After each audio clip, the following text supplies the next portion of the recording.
This is the Kremlin, citadel of Russian communism.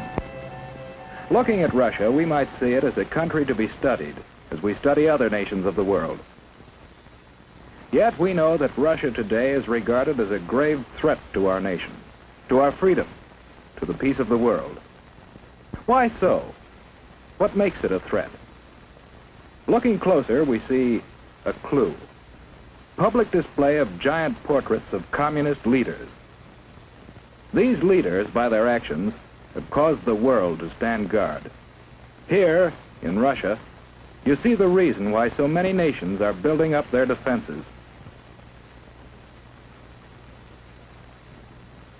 Here, in Russia, you see the reason why we are spending billions of dollars in defense production, why your family is paying the highest taxes in our history. The leaders of Russia tell us their only concern is the defense of their own nation.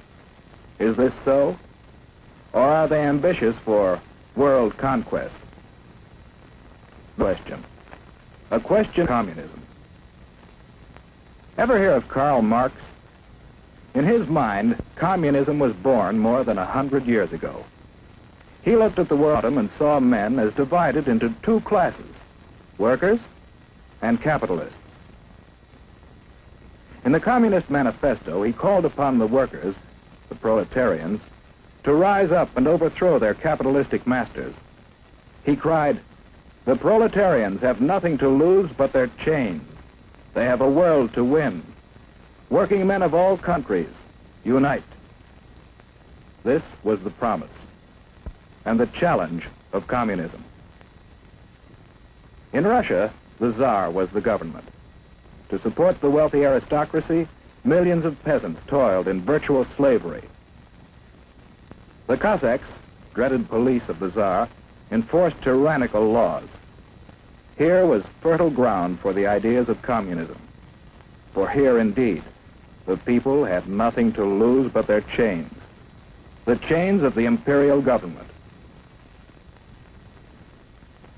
In 1914, the Tsar sent his troops into the war that swept Europe. For more than 2 years they fought. While at home, people suffered from shortages, brought about the despotism and corruption of the imperial government. The people grew rebellious. Only a strong army could sustain the Tsar in power. But revolution was preached on the battlefield, too, to an army broken with corruption. Inevitably, the Russian army surrendered.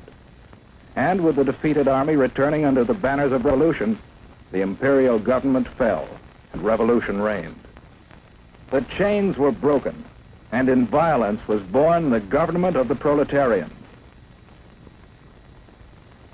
But a government needs leaders. Ever hear of Nikolai Lenin? He was the first leader of communist Russia. Leon Trotsky was another. Lenin lived but a few years, and out of the vicious struggle for power that followed his death, Joseph Stalin emerged as undisputed leader. Here was a new face, but in the background was an old one, Karl Marx. He established the ultimate aim of communism as world revolution. And the rulers of communist Russia, while firmly establishing their authority at home, created an international organization to stir up revolution throughout the world.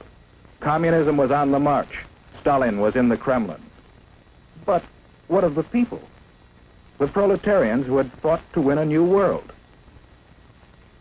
Their new world might look promising, but although the land had been taken away from the capitalists, the workers didn't get it.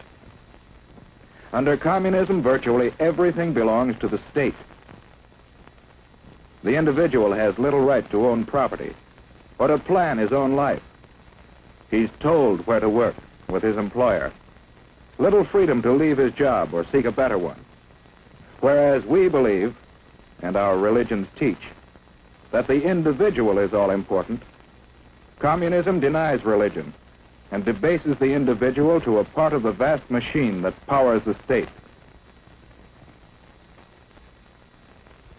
Children are taken early and molded to fit the machine.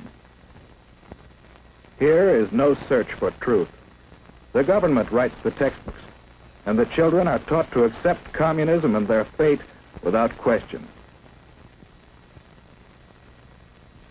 The Kremlin runs all elections, and the outcome is always the same. If anyone dares to disagree, he's given a speedy trial without benefit of jury. Such traitors may be immediately executed or sent off to prison.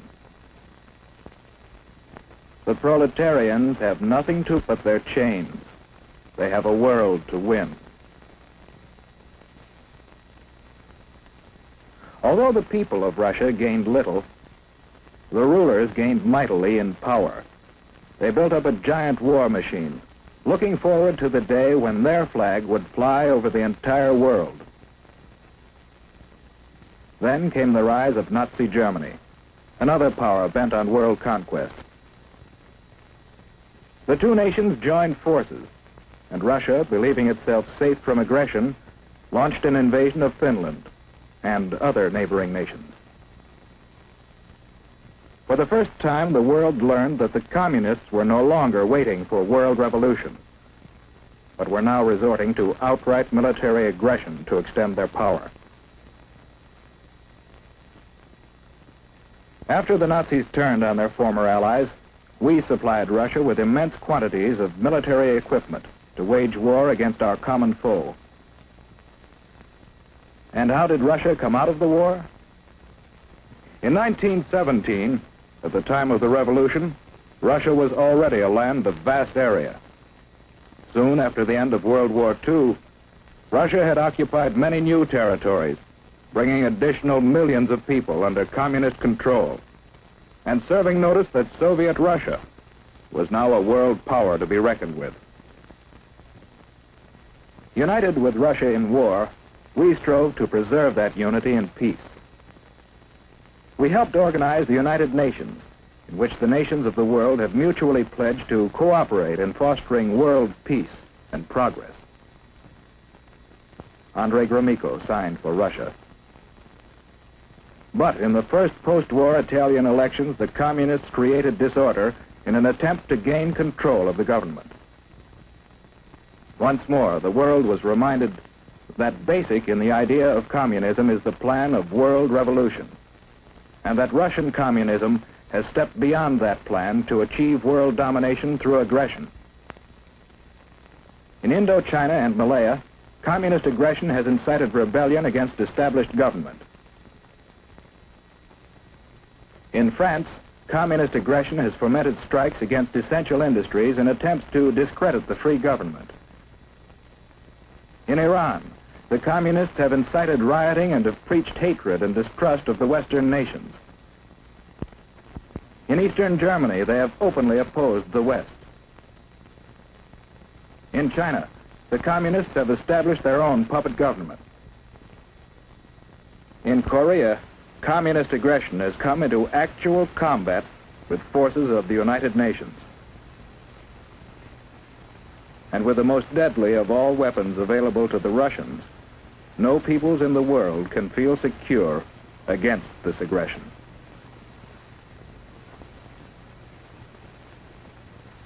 How are we meeting this challenge? Yes, one way is by helping the free world fight starvation and poverty and suffering, conditions that pave the way for communist infiltration. We are also supplying equipment for the free nations to develop their own resources and raise their living standards. Another way we are meeting the challenge is by military alliance with some of the other free nations for mutual aid in opposing direct communist aggression. And we are building up our own military defense. But do these preparations mean that we have abandoned hope for peace? No. In the United Nations, we are continually seeking a workable plan for living in peace with communist Russia. We want peace, but we do not want this. We believe in freedom. Freedom, born of the conviction that every person is a child of God and is therefore of supreme worth. For these people, for ourselves, for everyone. We want freedom, not tyranny.